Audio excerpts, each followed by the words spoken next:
Frequency Podcast Network. Stories that matter, podcasts that resonate. Ask someone of a certain age if the future is here yet, or if not, how they'll know when it's arrived. And there's a good chance this sound is running through their mind.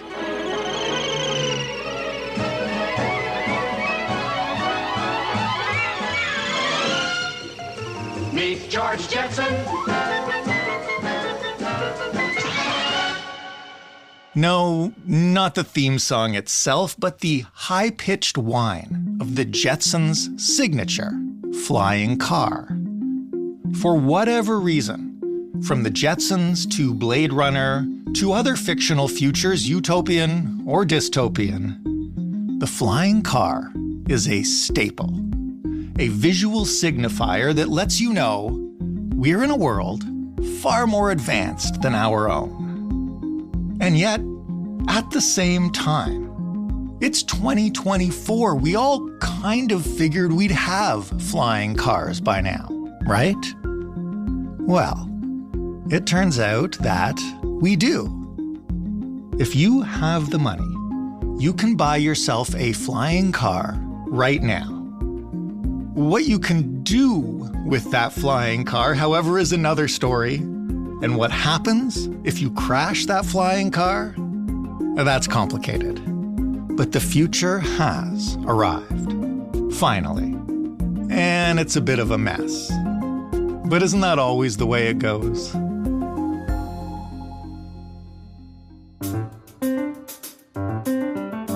I'm Jordan Heath Rawlings. This is The Big Story. Jeff Wise is a New York-based science journalist who specializes in aviation and technology. He's also the host of the podcast Finding MH370. Hello, Jeff. Hi, good morning. I'm so glad we're talking about this today because this is an incredibly fun story. Well, thank you. Why don't you start with telling us about Tim Lum? Who is he? What's he like? What does he do every day? Well, Tim Lum is an interesting guy. He is retired. He had a hardworking career. He was in the military, then he was a smoke jumper fighting wildfires. And so now he lives in the mountains in central Washington state. He lives up around 10,000 feet and he looks out over this valley and it's very lovely. He lives in a house that he built himself. He's retired, he's divorced, he has no kids. As he puts it, he got out of the divorce unscathed. So he's financially in a really good shape. And so for fun, he has this device called a Blackfly, which is an eVTOL, which is an electric vertical takeoff and landing craft. You might think of it as a flying car or an air taxi, something like that. It's a little futuristic device, sort of like what the Jetsons had. And every morning he gets up and when it's nice and calm, he takes off, he hovers up into the air and he zooms off. And he goes scooting over the ridges and down into the valley, and he visits his friends, and he sightsees. And the aircraft only has about 12 minutes of flying time. So he can't go very far, but in those 12 minutes, he's like a bird. He's free. He can just take to the air. Okay, so he's in a flying car. You gave me a more technical term. You got to describe it a little better for us so we can picture him doing this. Oh, man, you guys don't have video on this audio podcast. That's a shame. So it looks like a bean pod, sort of like a giant lima bean. And it's got rotors on the edges, and it sort of tilts a little bit. So when he climbs in and then the rotors start to lift him up into the air, he kind of pivots forward. So the company that makes it is called Pivotal, maybe for that reason. And it's not much bigger than him. It's just a little like capsule in which he sort of floats around in the air. So flying cars are here now. Like they've arrived, at least for 12 minutes at a time. How did that happen? How did I miss it? I feel like we've been promised these things for decades and now some people have them and I've never heard of them. Isn't that crazy? I mean, there's been so much press and publicity and just hype, frankly, about these flying cars. And famously, all these tech people have been saying, well, where's my flying car? Where's the future that I was promised? This is such an emblematic symbol of the future as we imagined it. And for years and years, people have been frustrated that we don't have it. Well, now we do have it, in a sense. There's a bit of a asterisk next to that because you can buy a flying car now. And if you don't have enough hundreds of thousands of dollars to buy a flying car, you can rent time. You can go visit a spot and pay some money and get a little lesson and up you go. That's pretty exciting, right? So how come there isn't more fuss about this, given that people have been banging their fists for decades, literally saying, where's my flying car? Now you have your flying car. Aren't you satisfied, or have you just immediately moved on to the next thing? The answer is that there's a caveat, which is that these things operate in a sort of obscure corner of the aviation regulation domain. Here in the United States, all of this is administered by an organization called the FAA, Federal Aviation Administration. Right. They make sure that aviation is safe. Now, as you know, aviation is incredibly safe. There hasn't been a fatal commercial airline accident in the United States in over a decade.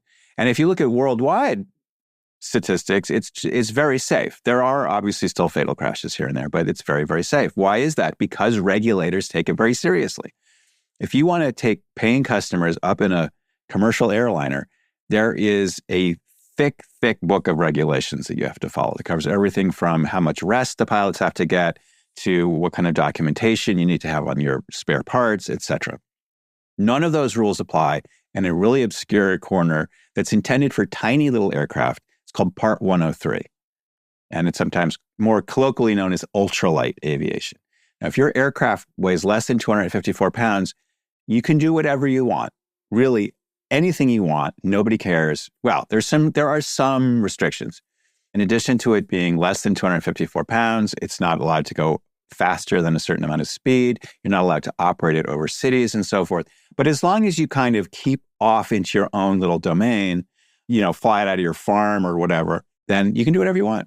Okay, so why aren't we seeing more of these? First of all, how much do they cost? And then second, what is the catch, I guess, that is still in the way of these proliferating? Okay, so we talked about Tim Lung at the top, and he was the first person to buy an eVTOL, a flying car. And he is a sort of a special person. As I mentioned, he's retired. He has lots of free time on his hands. He has plenty of money. He doesn't have too many dependents who are going to worry if he kills himself.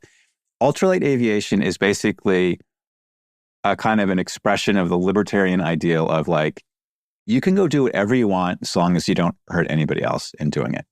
So you're not going to crash a large aircraft into somebody's home. Right.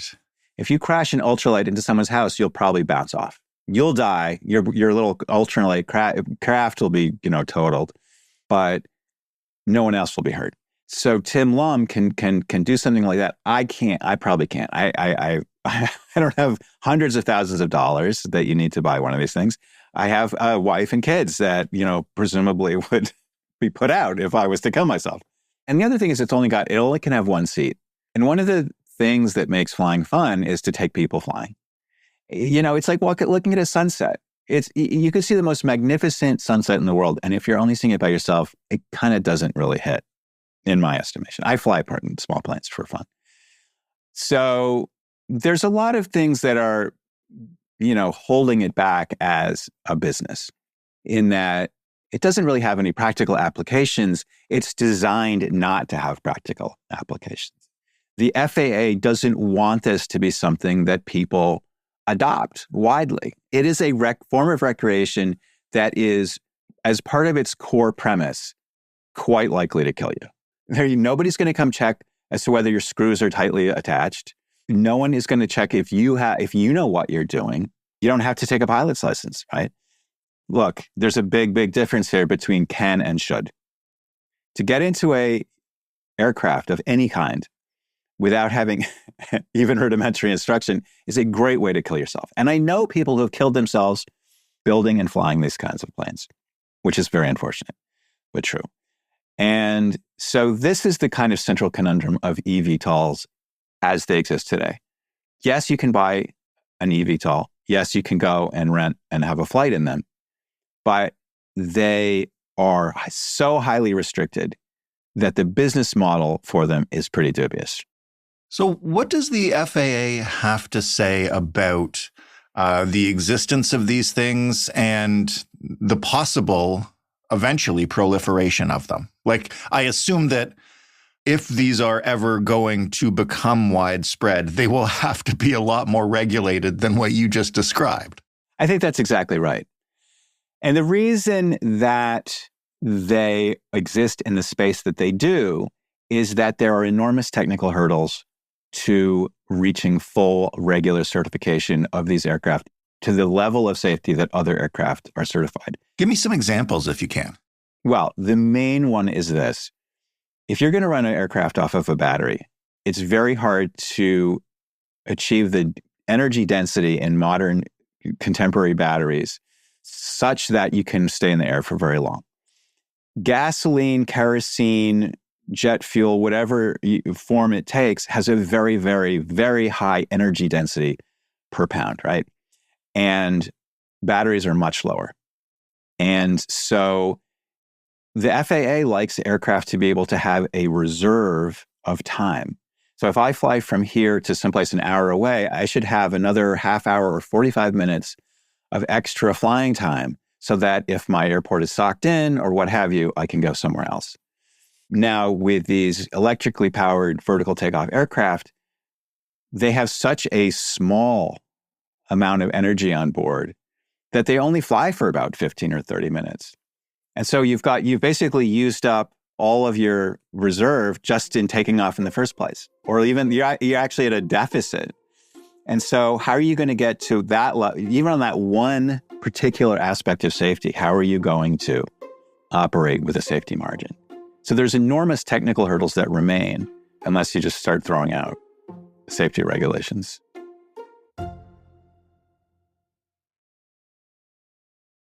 Who are the companies working in this space, and what do they say about how they'll get to widespread use or profitability?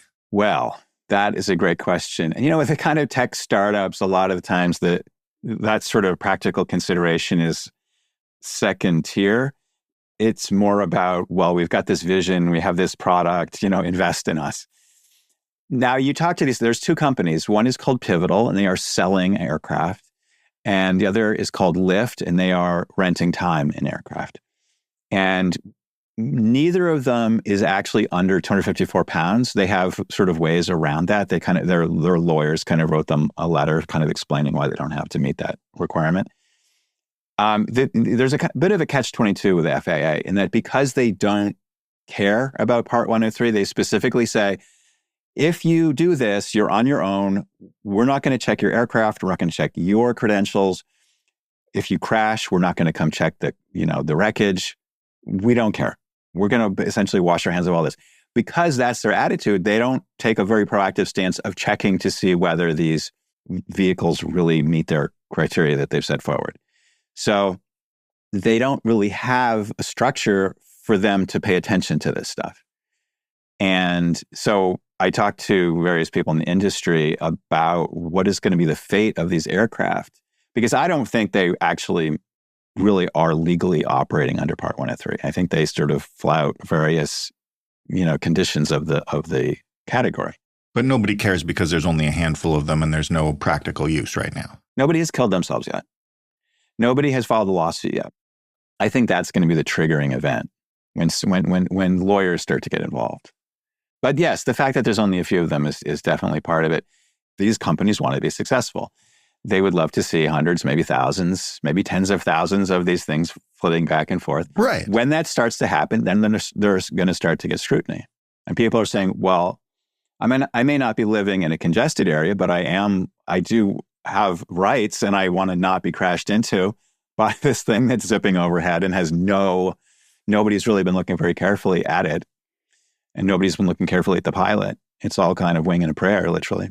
What comes next for the technology? Because, we're sort of talking about it now as this technology exists. Where does this go from here? And at what point is there a tipping point where this becomes something the FAA needs to look at and something that an ordinary person might want to purchase for more than like fun? People oftentimes like a technology because it's cool. And that's it. It's just cool. There might not be a business case for it. There might not be really the technology sufficient to make it practicable. And so sometimes technology kind of lives on, never actually reaching fruition. And I think that the flying car is one of those, where we just want it to work without any rhyme or reason. We just want it to be real. There's so many impediments to this. Yes, batteries are getting better and better, but they're not getting better and better fast enough that we can see a battery-powered aircraft crossing the Atlantic or powering a helicopter for hours at a time, or even carrying multiple people. There's been billions and billions of dollars of investor money that's been pouring into this sector, but sometimes you look at this kind of behavior and you wonder, how rational is this investment? Right. Well, and what does a future use case for these things kind of as they exist now or in the near future look like then? Like besides the hobbyists that have them, like what else?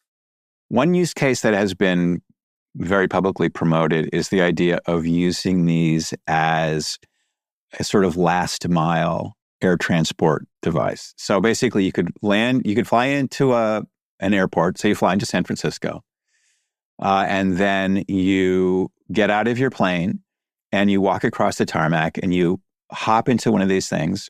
Maybe it's automated and it just kind of like an elevator kind of transports you across San Francisco Bay to your destination. Right. And it doesn't have to take you too far. It's going over water. So it's turning a 90-minute trip into a 5-minute trip or something.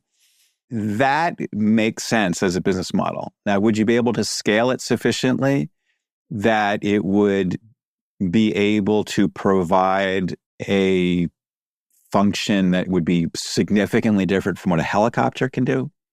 This is the thing. If there is actually a kind of category of aircraft that does pretty much what these things do. It's called a helicopter, and helicopters are cool. They're amazing aircraft, but they're noisy. They take up a fair amount of room. They're expensive. And it's always, when people are promoting a new technology, it's very easy to say, well, it's going to be very quiet. It's going to be very cheap. It's going to be very safe. All of those things are great to say in the abstract, but when you actually when you get into the real world is when you actually start to make noise. You actually start to incur failures and have crashes. Mm-hmm. And so all the great promises you make when the technology is just on the drawing board may not pan out. When you think about the idea, I guess, of flying cars and what they have been to us for decades now, how do you feel about the reporting that you've done and where it meets that? You could, I think, fairly label me as a skeptic of this technology. And I'm a skeptic, even though I write about this stuff because I think it's cool. I like aviation. I like flying. I like the thrill of being up in the air. I think what Tim Lum does every day is really cool. The question of whether what Tim Lum does is something around which you can build an industry is another question. Right. And there's lots of cool technologies. Airships. I mean, I love airships. I actually have some stick time in a Zeppelin. Wow. But Zeppelins are never going to be a thing. I wish that they were. I would be the first one in line to buy a Zeppelin if it was possible. But there's just so many practical reasons why that's not going to happen. But I've been led to believe that one day I will look out my window and see hundreds of these things flitting their way to various offices across the city. The end of traffic, the end of waiting for public transportation. Not going to happen. Well, it's great to dream a dream, isn't it? I would like to have a personal submarine too. Let me add that to the list. And often, I mean, here's the thing. It's like you could fly in your personal little mini flying machine across the city and get there in 5 minutes. But like, what if we had functional public transport? Yeah. You know, there's all kinds of simpler ways to get the same job done. And the idea that these flying cars are going to offer a significant number of people a significant utility is daft, actually. It would always be a rich person's toy.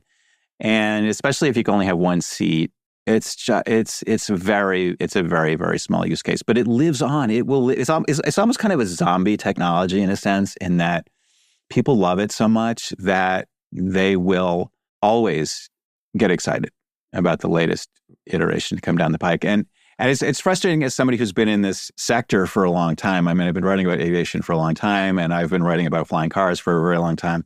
And it's like everyone else that's covering this stuff is a newborn. Like they've never heard this pitch before. Right. And so I'm like this jaded, grizzled, old school journalist, haggard, ink stained. And I see the same kind of promise be made over and over again. Now, I got excited because, they're actually flying. I mean, kudos to them. They've actually got this thing in the air. They've managed to sell some. People are actually selling rides. I'm excited about that part. I think it's cool. And if people are willing to burn enough money to keep this little sector small enough that they can do it, legally with a small customer base that is really suited to this kind of activity, I'm all in. I'm all for it. Well, for now, I'm just glad to know that they exist, I guess. So thanks, Jeff, for telling us about them. Yeah, I mean, you're welcome. I'm sorry that the news isn't better. I wish I was, showing up at your doorstep with the big gift-wrapped box. This is still better than most of the news we cover. Jeff Wise, writing about the future in New York Magazine. That was The Big Story. For more from us, head to thebigstorypodcast.ca. Drop us an email at hello@thebigstorypodcast.ca with any feedback or story ideas, or just call us up at 416-935-5935 and talk it out on a voicemail. Joe Fish is the lead producer of The Big Story. Robin Simon is our producer. Matt Kesselman is our sound designer. Stephanie Phillips is our showrunner. Mary Jubrin is our audience development lead. Diana Kay is our business manager. And I'm, of course, Jordan Heath Rawlings, your host and executive producer. Thank you so much for listening. We got a couple of treats in the feed for you, including a new In This Economy this weekend. And we'll be back with a fresh big story on Monday. We'll talk then.